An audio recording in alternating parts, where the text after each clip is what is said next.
포스코사 측이 새 노조의 설립을 방해하고 무력화하려 했다는 의혹이 제기되면서 노조가 철저한 진상규명을 요구하고 있습니다. 다른 지자체는 투자 유치에 발벗고 나서는데 포항시는 기업하기 힘든 도시라는 오명에서 벗어나지 못하고 있습니다. 그 이유가 무엇인지 집중 취재했습니다. 시내버스 회사에 주는 보조금이 크게 늘면서 보조금 집행과 정산 과정의 투명성을 요구하는 목소리가 높아지고 있습니다. 여러분 안녕하십니까. 포스코의 첫 산별 새노조가 생기면서 지역에서도 관심이 높습니다. 포스코사 측이 이 새 노조를 무력화하기 위해 직원 단체 카톡방의 동향을 감시하고 또 다른 노조를 지원하고 있다는 내용이 담긴 문건이 공개돼 논란입니다. 장미쁨 기자가 보도합니다. 포스코 사측이 노사문화그룹이라는 별도 조직을 통해 새 노조를 무력화하려 한 정황이 드러나 논란이 되고 있습니다. 금속노조가 공개한 문건에 따르면 사측은 새 노조를 강성노조로 규정하고 이들에 대한 부정적인 논리를 전파해야 한다며 구체적인 역할까지 임원에게 지정했습니다. 노조의 부정적인 사내 여론을 조성하기 위해 직원 단체 카톡방을 감시해 대응 논리를 개발한 것으로 나타났습니다. 또 사측 노사문화그룹 회의장에서는 비대위, 기존 노조의 가입 우수부서를 발굴하고 분위기나 가입 현황을 홍보한다는 내용도 나왔습니다. 민주적이고 자주적으로 만들어지고 있는 노동조합을 방해하고 무력화시키려고 하는 지금 어떤 시나리오를 만들고 있었던 것이 확인되고 있습니다. 새 노조 측은 이러한 문건을 연휴 기간인 지난 23일 포스코 대책회의 현장에서 입수했다고 밝혔습니다. 노조는 또 회사가 포스코 노경협의회 근로자위원 선출 과정과 운영에 개입했다는 의혹이 있다며 사측의 해명이 필요하다고 주장했습니다. 이에 대해 최정우 회장은 노사 모두 업무 활동이 적법하게 이루어져야 한다며 포스코 직원들이 불법적인 행동을 했다고 생각하지 않는다고 밝힌 것으로 알려졌습니다. 포스코는 일상 업무상 필요한 내용과 정보 수집 차원에서 확보한 자료라고 밝혔고 노조 집행부를 무단 침입과 절도 혐의로 경찰에 신고했다고 밝혔습니다. 노사 양측이 대립하는 가운데 사측의 부당 노동행위 의혹에 대해서도 철저한 진상규명이 시급하다는 지적이 나옵니다. MBC 뉴스 장미쁨입니다.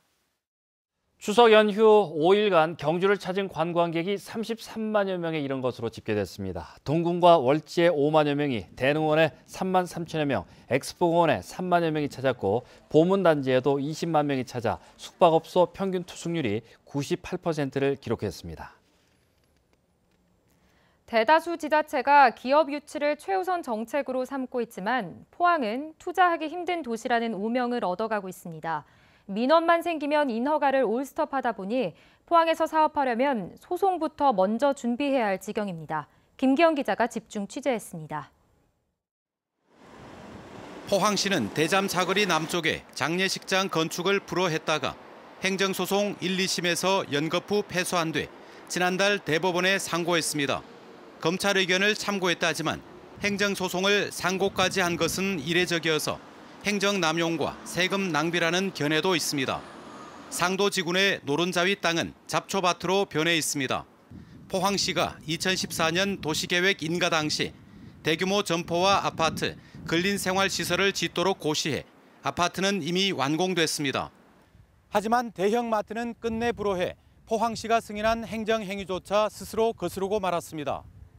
이 역시 재량권을 남용했다는 이유로 포항시가 행정소송에서 졌습니다.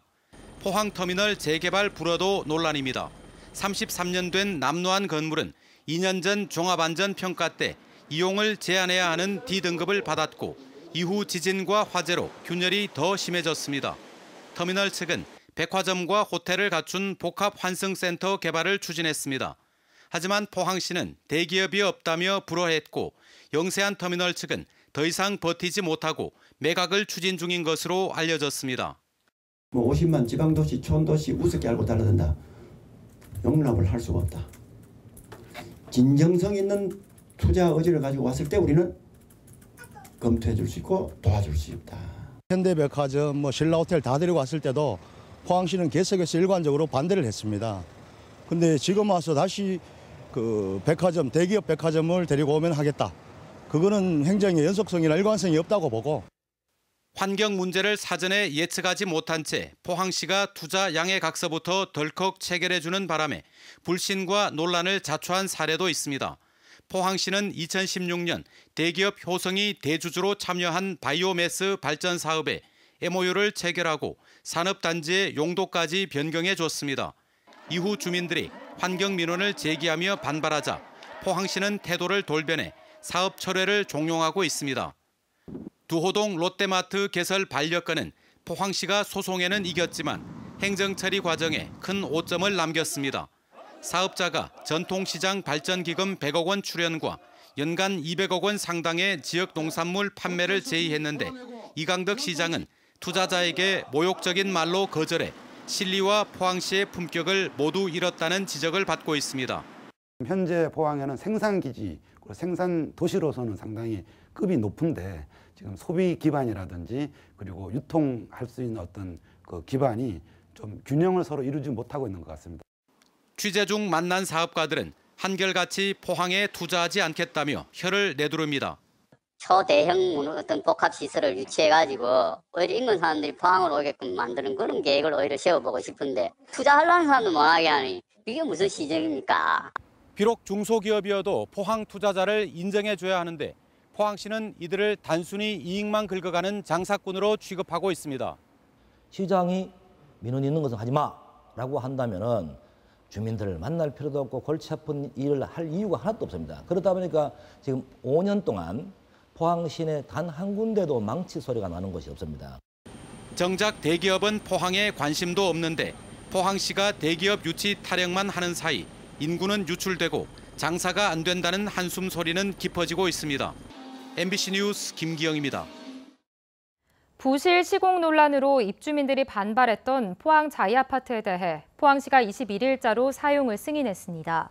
포항 자이아파트는 지난 7월 하자와 미시공 사례가 발견돼 포항시가 지난 8월 임시 사용 승인을 통해 보수 보강을 요청한 바 있습니다. 포항시는 일부 입주자들의 불만이 남아있지만 시공사와 입주자 중재에 나서 준공 후에도 AS팀이 1년간 상주하는 조건으로 최종 사용 승인을 했다고 밝혔습니다. 시내버스 회사에 주는 보조금이 크게 늘어나면서 보조금 산정과 집행의 투명성을 요구하는 목소리도 커지고 있습니다. 준공영제 등을 요구하는 주문도 강해지고 있으나 기초단체들은 머뭇거리고 있습니다. 김철승 기자가 보도합니다. 시내버스 이용객이 해마다 줄면서 버스 회사에 주는 보조금은 꾸준히 늘어나는 추세입니다. 포항시는 1년 사이 24억 원이나 늘어났고 경주시도 증가세가 이어지고 있습니다. 주 52시간 근무가 본격 도입되면 버스회사 지원금은 더 급증할 것으로 보입니다. 이에 따라 보조금 산정과 집행에 대해 투명성을 요구하는 시민사회단체의 요구도 강해지고 있습니다.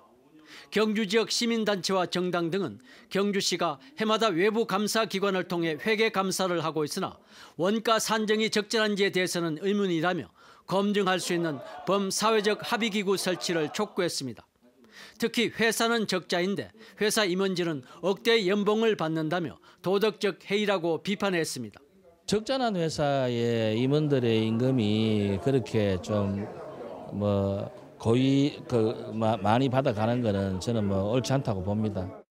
실제로 경주 시내버스 업체인 새천년 미소의 경우 예전에 비해 크게 줄긴 했지만 회장과 부회장이 1억 원을 넘는 연봉을 받는 등 임원 4명의 연봉이 3억 9천여만 원인 것으로 파악됐습니다.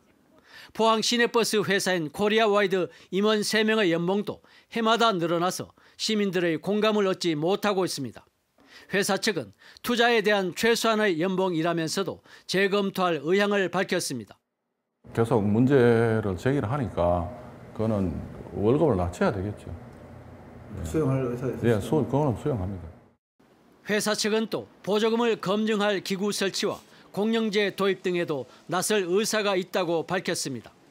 그러나 정작 기초자치단체들은 공영제에 적극 나서지 않고 있습니다. 광역단위에서 공영제를 도입한 결과 보조금 지급액이 늘어났다는 분석에 따른 것입니다. 손실보상금이 대부분이 이제 하기 전보다 2배에서 많게는 5배가량 시보조금이 늘어나다 보니까 각 지방자치단체에서는 지금 시행하는 데가 없습니다. 거의.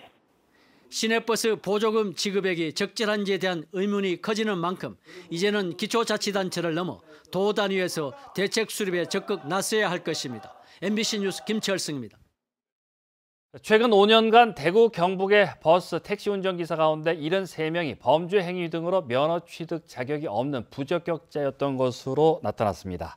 더불어민주당 이후삼 의원에 따르면 지난 2014년부터 올 8월까지 대구 경북 버스 운전기사 9명과 택시 운전기사 64명이 범죄 경력으로 면허 취득 자격이 없는 것으로 확인됐습니다. 교통안전공단은 버스 택시 운전기사의 범죄 경력을 조회해 문제가 있으면 해당 지방자치단체에 통보하고 있지만 실제 자격 취소까지 한 달 넘게 걸려 실효성에 의문이 제기되고 있습니다. 경상북도는 영덕과 울진, 울릉 등 성장 촉진 지역 16개 시군에 국비 지원 지역 개발 사업비 690억 원을 투자합니다.